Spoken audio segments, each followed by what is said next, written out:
Escolha o escravo que você quer, querida.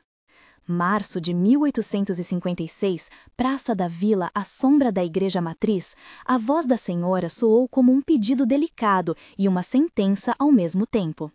O sol baqueava nas pedras quentes, o cheiro de café recém-torrado se misturava ao suor e à fumaça de charutos, e uma nuvem fina de pó levantava quando as botas passavam. No centro do palanque, homens consultavam cadernos, mulheres murmuravam entre si e crianças brincavam com pedaços de madeira, sem entender a gravidade do ato. Ela veio vestida com seda que rangia quando se movia, leque fechado na mão, luvas brancas que tentavam proteger uma pele marcada.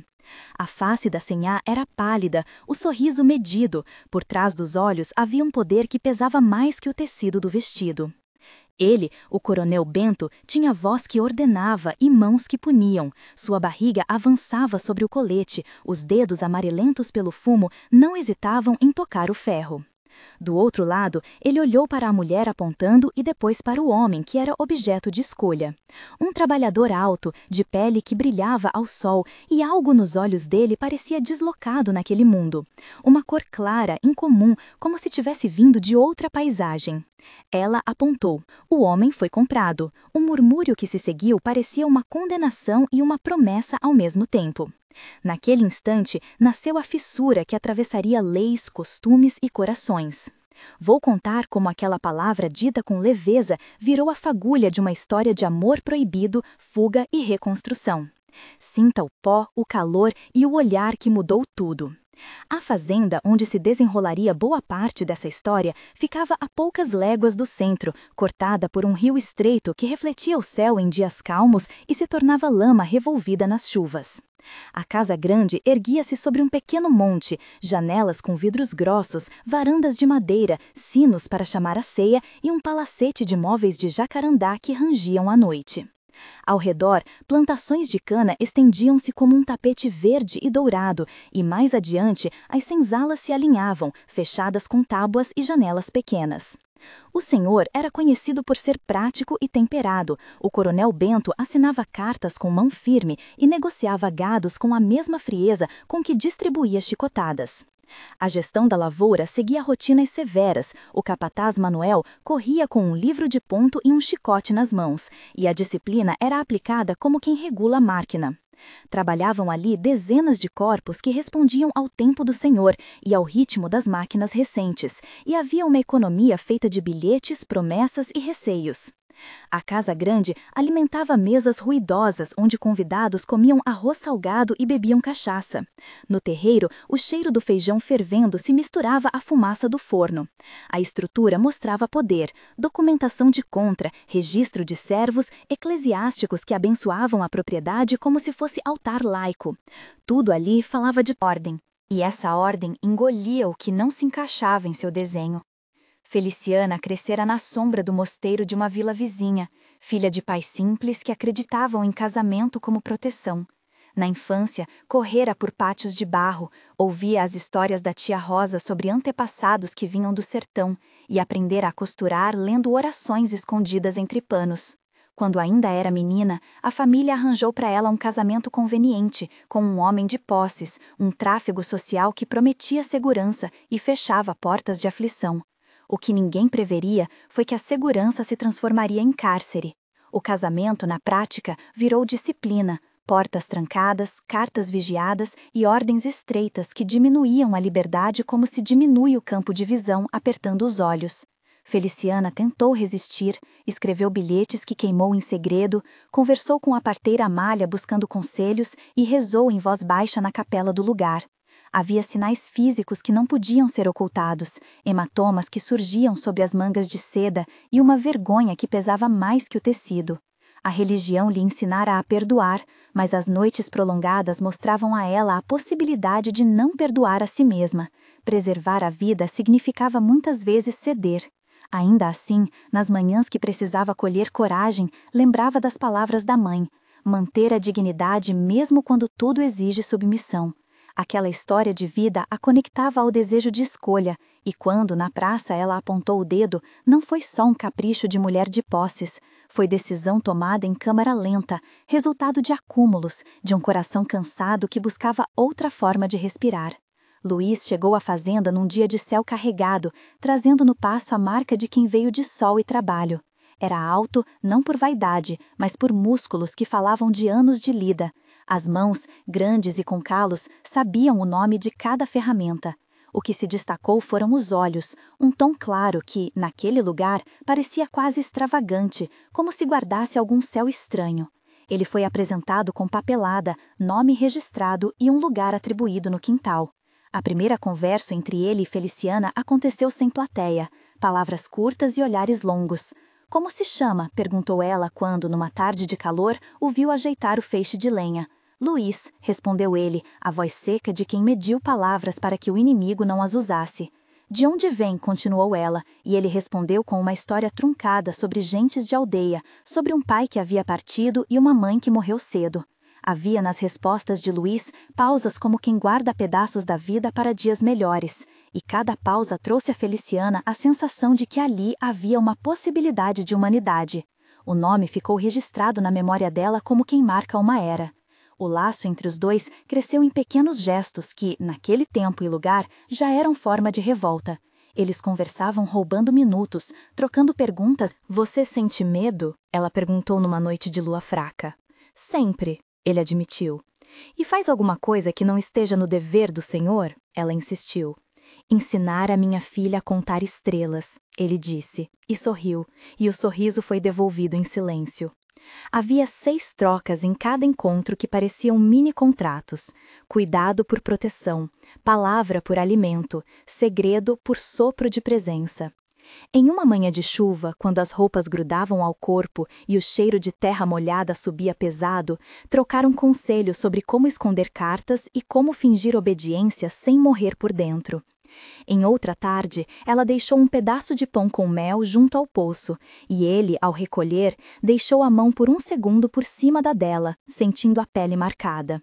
As sensações se multiplicavam, a vista do rio refletindo os dois, o som sutil de vozes que falavam baixo, o cheiro de lenha e suor, o tato dos dedos que se tocaram por descuido, o gosto doce do mel que continuou dentro da memória. Cada diálogo se estendia, se expandia, e a relação passou a ter refrões: proteger, aprender, esconder, esperar. Amigos e servos comentavam, como Joaquim, que trabalhava na bilha e ria baixinho, e a parteira Amália, que observava com olhos que falavam de risco e de acolhimento. O canto da vida ali era discreto e potente. A primeira grande ruptura veio numa noite em que o vento trazia um prenúncio de tempestade. Ele, o coronel, chegara tenso após uma viagem, o jantar correu com vinho e palavras ásperas, e uma acusação surgira sem aviso. A voz do homem explodiu na sala de jantar. "Ela quer o seu trabalhador", disse alguém entre dentes. O silêncio caiu pesado, como se cada caneca de cerâmica congelasse o som. Foi o capataz Manuel que bateu a mão na mesa primeiro, voz dura. "Isso não se prova." A sinhá, com um gesto estudado, era firme. "Escolha o escravo que você quer, querida. Repetir a ordem em outro momento", e o anúncio vinha com tom de posse. Na sequência, Feliciana foi chamada à sala, enfrentou olhares e acusações veladas, e então o homem que havia escolhido foi empurrado para perto do corredor. A tensão atingiu o ponto de ruptura quando, fora de controle, o coronel estendeu a mão e puxou Luiz pelo braço com força. Luiz reagiu, tentou afastar a mão que lhe dominava, e um segundo depois sentiu dor. "Deixe-o", gritou Feliciana. "Não toque nele", sussurrou Joaquim, que passara ali por acaso e se viu forçado a intervir. "Você não manda em meus silêncios", respondeu o coronel. As trocas subiram em número e a sala pareceu encolher ao redor do conflito. Acusação, defesa, ordem, recusa, súplica, ameaça e, por fim, promessa de retaliação.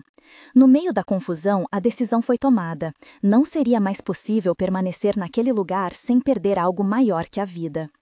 Esse momento tenso e decisivo mostrou a Feliciana que a escolha de apontar tempos atrás a Luiz não fora uma loucura, mas um ato de sobrevivência. O planejamento da fuga teve o ritmo lento de quem monta um mapa com passos contidos. Reuniram-se à noite sob pretexto de partos e rezas. Amália costurou bolsas falsas, Joaquim trouxe cordas ocultas e Tonho, que conhecia trilhas do mato, desenhou rotas que evitavam estradas principais. Foram conversas longas, 6 a 8 trocas por reunião, onde cada participante testava confiança. Quem poderia cuidar de crianças, quem saberia pescar, quem levava remédios improvisados. Prepararam um cavalo velho que Joaquim dizia ser capaz de atravessar lama e brejo. Embalaram provisões, guardaram papéis de identidade escondidos dentro de um livro velho. Na noite da fuga, o mundo parecia feito de ruídos contidos, o som dos passos abafados, o cheiro úmido do mato, o gosto salgado do medo na boca, o tato do casaco agarrando o corpo, a vista do caminho que surgia como mancha escura.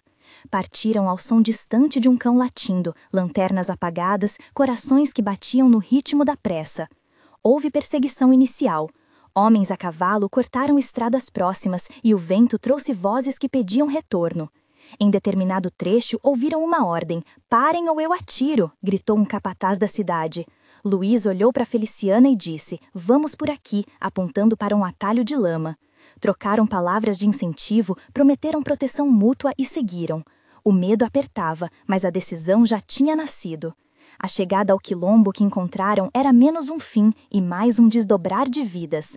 O lugar, escondido na curva de um riacho e protegido por mata cerrada, tinha casas de taipa, fogões de barro, um terreiro onde se celebrava a própria vida em canções que haviam passado de geração em geração e nomes que seriam a nova rede deles.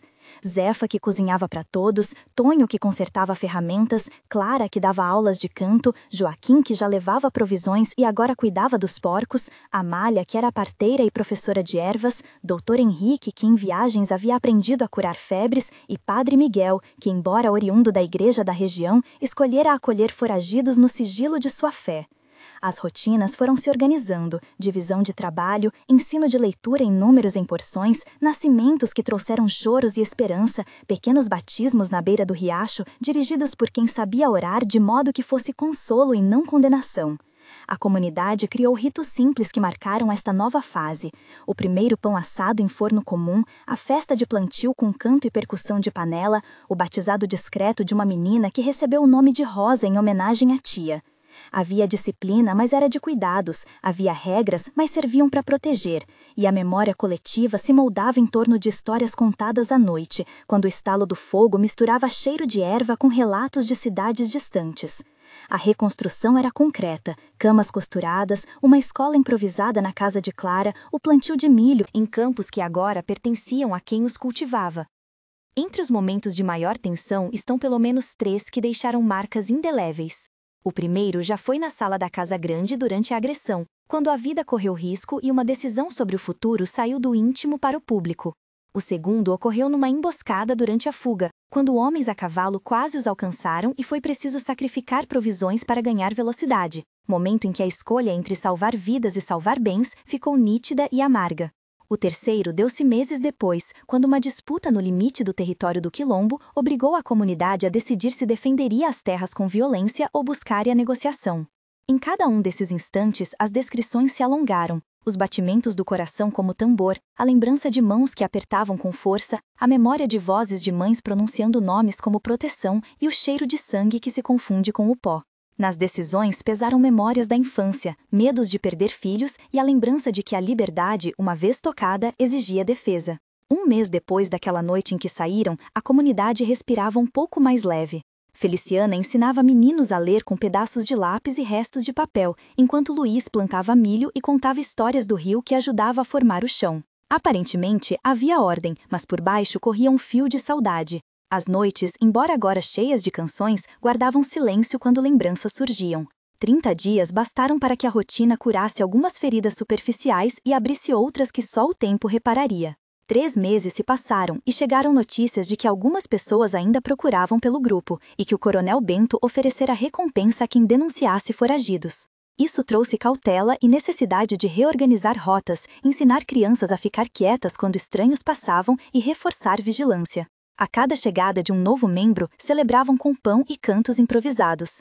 6 meses depois, o quilombo já tinha uma escola sólida, um pequeno mercado interno e crianças que corriam como se o medo fosse um rumor distante. A história deles começou a se espalhar pelas redondezas, e algumas famílias da cidade, tocadas por relatos de injustiça, procuraram abrigo e alianças. O impacto histórico era visível não só na sobrevivência cotidiana, mas na transformação de vidas. Gente que outrora fora propriedade agora reclamava nome para seus filhos, registrava batismos na margem do rio e começava a plantar sementes de memória. A ambiguidade moral permanecia, porque muitos dos que os ajudavam eram também cúmplices de um sistema que os oprimira.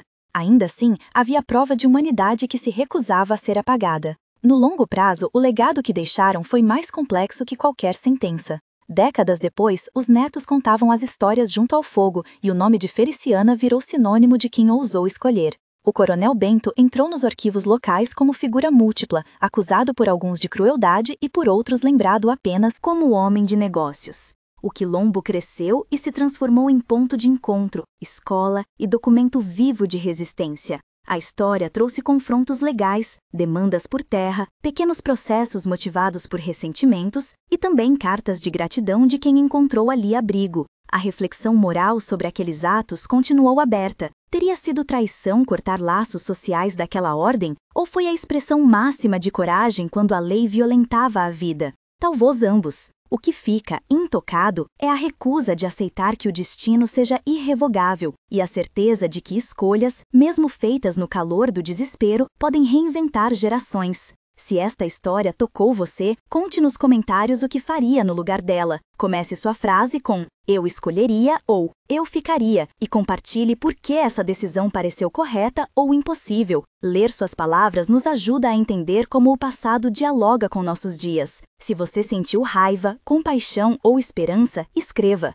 Vamos voltar agora ao presente desta narrativa e lembrar que, por trás das portas e das luvas, havia mãos que escolheram construir algo novo. Se esta história tocou seu coração, inscreva-se para ouvir outras narrativas que trazem escolhas difíceis e trajetórias de coragem. Aqui contamos vidas reais, decisões que desafiam o costume e exemplos de reconstrução comunitária. Ao se inscrever, você ajuda que essas vozes cheguem a mais pessoas e que memórias se mantenham vivas. Junte-se a uma comunidade que valoriza dignidade e lembrança e acompanhe as próximas histórias que a história tentou esconder. No fim, a frase que ficou foi simples e dura: escolher é risco e promessa. E quando uma mulher afirmou em praça pública qual olhar queria perto de si, não assinou apenas um capricho, abriu uma fenda que iluminou caminhos, curou feridas e plantou sementes que atravessariam gerações.